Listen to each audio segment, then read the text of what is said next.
Thanks and praise. All right, part 2, as I explain why we've moved from a shared learning experience, from a space of only knowing that I know nothing, into a space of a artistic provider, a need to share. The reason that I'm making this shift out of claiming to even remotely be in a teaching position, and more so into a position of somebody who has accumulated too much. I am burdened with the need to express myself. I find myself relating very powerfully to the number 5, this observer, this watcher, this receiver that takes in so much information that they almost isolate themselves. As well, this is, the observer has the shadow of greed. And in the infernal realm, the shadow of greed is mammon. Mammon is uneven weights and measures, and Mammon, the infernal spirit, is hunched over. He's constantly looking on the ground for gems and jewels and precious metals. That is his infernal body language. And in fact, you could even say he's carrying the weight, like he's got his Mr. T necklace on that's so heavy that it just pulls him down. Well, this position, these number 5s, bless all of our hearts and souls. The number 5s have so much to give and so much to teach that it's time to take some of the weight off of their shoulders. I find this aspect of the artist to really be the aspect of myself that I want to nurture, that I want to foster, and I want to let go of this sense of having so much to say that the value of my words will not match the amount of reciprocation that the world can meet. And I want to just take some of the weight off of Mammon's shoulders. I believe that Mammon's body posture, being hunched over from taking in so much, I think that this has made him stupid. He's stupid, or he appears to be stupid, because he's not sharing. He's not alleviating himself the burden of having taken so much in. And in fact, today, so many of us walk around like Mammon, stupid over and looking and taking in information off of this black mirror. And in fact, we're not even watching where we're going. A lot of people walk right out in traffic because they're so stupid over and they're receiving too much. And so the remedial virtue of this observer, this number 5, is temperance. And that is to not take in so much and allow yourself to give back, to put out, to be a source and not a reservoir. And right now, as the tolerance, uneven weights and measures, as the power of Mammon becomes more and more burdensome, the artists are going to be in the crosshairs. We spoke on this on the Roundtable just yesterday over on Bushwisperer channel. Big up, much love to everybody. If you care to, take some time out of your life and get a little bit of the gnosis that we shared around the Roundtable. That was so enjoyable. And we spoke on how the artists are the first ones to be targeted, blamed, scapegoated, when the value of money is no longer righteous and the scales become dangerously tipped in the favor of the powers that presume to be. And in fact, during the collapse of societies and civilizations, investors will hide their wealth behind random forms of art. And this is why, I think a lot of people already know this, but this is why the NFTs, not a fucking thing, became an investor boon. Random Bitcoin, they're hiding so much information behind acronyms and abbreviations. There is a lot going on in the realm of this number 5 that I feel that I no longer need to overexpress my humility and reduce myself to one who knows nothing. I think it's time to admit that I know quite a bit. I have quite a bit to share. I have quite a bit on offer. And if people care to reciprocate, to give such that I may receive and also give in return, I think that it will alleviate and improve my understanding of the burden of this number 5, this one who is an observer, who takes on so much. So yeah, I'm trying to take a lot of the weight off my own shoulders and put out as much knowledge as I can, and only hope that I can temper my words so that I can express myself openly. So often, I don't have time to source all my cliff notes or tell everybody exactly what copy of what Iliad I'm reading from or what page I'm on. I just need to unleash as much of the information as I can.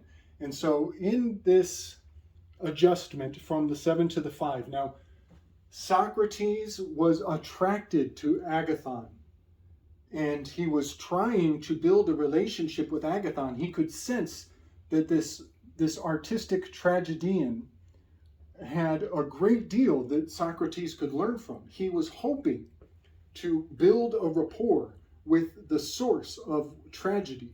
Why does tragedy have so much meaning to everybody else? He was stuck in scientific optimism.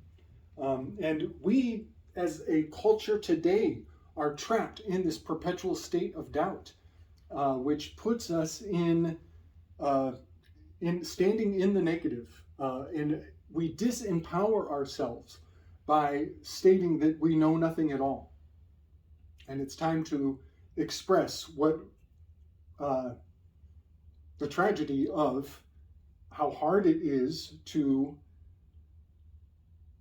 be in service of those who don't understand you. That's what it is. To serve people even if they don't understand. So I'm taking this project more into the number 5. And this is why I have an open hand. You'll notice the Cash App will be in the show notes from now on. My number 5 hand is open, and I am ready and willing to receive whatever people care to share.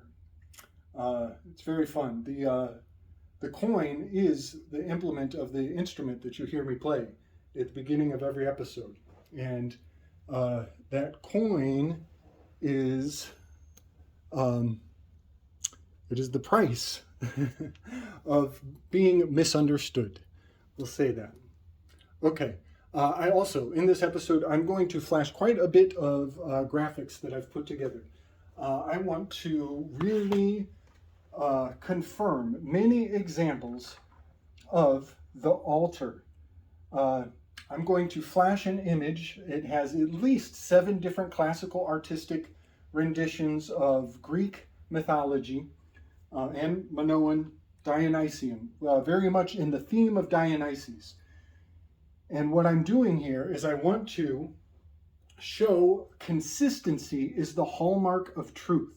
And so while I've made a claim that this random shape on this card is the Ara Altair constellation, the mind-altering substances of Dionysus, as there is the grapevines, there's the bag of drugs or little blue pills that may or may not be placebo pills, Either way, the mind-altering substances have been expressed as a Dionysian ink code for thousands of years. I'm bringing the consistency of this symbol from the art in the past, and I'm going to flash it in one image.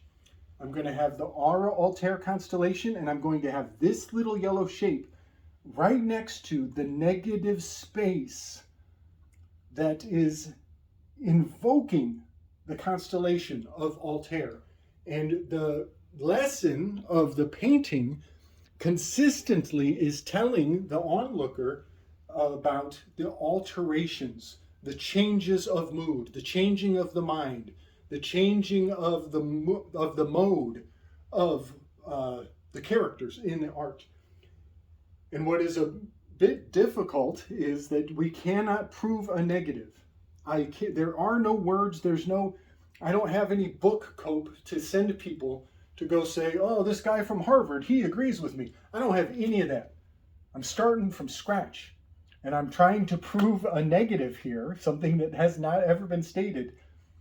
And it is in the negative space that I find this altar has been conveyed on the subliminal realm.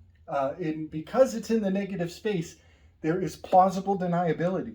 If you were to go to the artist, they would say, oh, that's just a coincidence that in 7 to 8 to 10 different artistic positions, the alterations of the characters in the art has just coincidentally had this random shape infused into, subtly infused into these depictions of characters changing their mind, changing their modes, changing their moods, changing the spirit of their intentionality. So all of that being said, I'll flash these images up, and I want people to remember influence. We are talking about influences. This alterations, mind-altering substances put you under the influence. The word influence, I'll try to bring this one forward if I can. Influence is from the stars. The original definition of influence is what they thought was superstitious, that the alignment of the stars was such that it was floating down and disseminating onto the masses so that people would become sick. This is the word influenza. This is what people used to believe the plague was. I think there's quite a bit to be said about how so many people believe that we're no longer superstitious. We no longer believe that the stars influence us. But our language has not made that adjustment because we still look to celebrities who are the stars, who are the characters of the art, to influence us. And so the celestial significance of the fourth pillar of the quadrivium is still driving us on the subconscious realm. And so while I'm trying to prove a negative, I'm trying to speak about what is not there. That is the egg in Urania's hands. It's the egg of Urania's hands. It's the ignorance. It's the dark egg. It's the unknown of the firmament of the dome of your brain. It's the mint, really. And while I'm at it, I'll just mention 9/11 has the word kneel. Nigh, kneel, even. Nigh, kneel, even. And with just a little bit of finagling, I have always believed that it is opening the gates of nihilism. In septenary, the N is a 1 and the Z is a 1. Also, when you turn the N sideways, it's a frickin' Z. So you move the V, which is a Roman U. You move the U and you get nihilism. Nihilism. M's and N's are interchangeable. That's a Greek from Roman switch, by the way. Right there in the M idle, the middle of the alphabet. Okay, nihilism, 9/11, and the word kneel. Don't bow down, y'all. Don't give up yet. There's plenty to believe in. There is so much to believe in. And it is your sacred self, your sacred center. All right, much love, much respect. I I hate self-promoting. I'll openly use the word hate. I stand on the river Styx when it comes to self-promotion, but it's where we're taking things, y'all. Cash App's down below. Share with your friends. Do the thumb thing. Erect your Rogans and tell me how much you love it, how much you agree or disagree. Fire off the questions. I got plenty of answers. All right, much love and respect.